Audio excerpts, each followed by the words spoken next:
منتخب المغرب يتأهل لنهائي كأس العرب فيفا قطر 2025. تمكن المنتخب المغربي لكرة القدم من تحقيق فوز مهم ومستحق على منتخب الإمارات في نصف نهائي كأس العرب فيفا قطر 2025 بنتيجة 3-0 كاملة دون رد، ليضمن بذلك مقعده في نهائي البطولة التي تقام في قطر حتى 18 ديسمبر 2025. المباراة أقيمت على ملعب استاد خليفة الدولي في الدوحة، وشهدت تفوقا واضحا للمنتخب المغربي في الأداء والترتيب التكتيكي طيلة أطوار اللقاء. ملخص أحداث المباراة والأهداف. الأداء العام: المغرب سيطر على المباراة من البداية إلى النهاية، خصوصا في وسط الميدان، مع تنظيم دفاعي قوي وفعالية هجومية واضحة.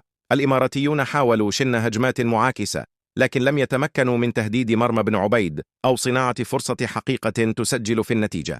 أهداف المباراة: النتيجة النهائية كانت 3-0 لصالح المغرب. 1. الأول جاء من هجمة منظمة وضع فيها المغرب قدمه مبكرا في اللقاء. الثاني عزز التفوق المغربي بشخصية الفريق وتمركزه الأفضل على أرض الملعب. الثالث جاء ليؤكد التفوق والإصرار المغربي على الظفر بتأشيرة النهائي. تفاصيل دقيقة عن هداف الأهداف لم تتوفر في المصادر بعد، لكن النتيجة والملخص الأساسي موثقان. كيف وصل المنتخبان إلى نصف النهائي؟ المغرب تصدر مجموعته في الدور الأول بعد نتائج قوية، منها فوز على السعودية وجزر القمر وعمان. في ربع النهائي تأهل بفوزه على سوريا بنتيجة 1-0 بفضل هدف حاسم في الشوط الثاني، ما مكنه من الوصول لنصف النهائي. الإمارات تأهلت كوصيفة مجموعتها إلى ربع النهائي.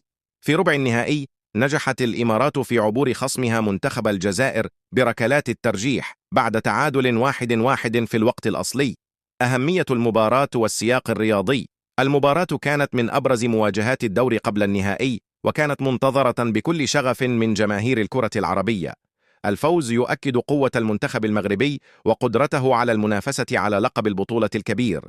الإمارات رغم خسارته قدم أداء مقبولا في البطولة، لكن وقع مواجهة المغرب كان صعبا على الفريق.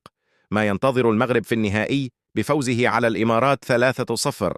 تأهل المنتخب المغربي لنهائي كأس العرب فيفا قطر 2025، حيث سيواجه الفائز من المباراة الأخرى في نصف النهائي بين السعودية والأردن.